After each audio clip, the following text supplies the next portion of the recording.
गुल, ये तुम्हारे पास रहेगा।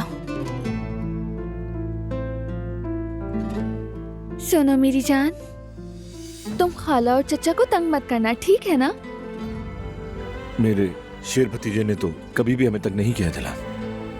वाकई ये तो दुनिया की सबसे प्यारी चीज है।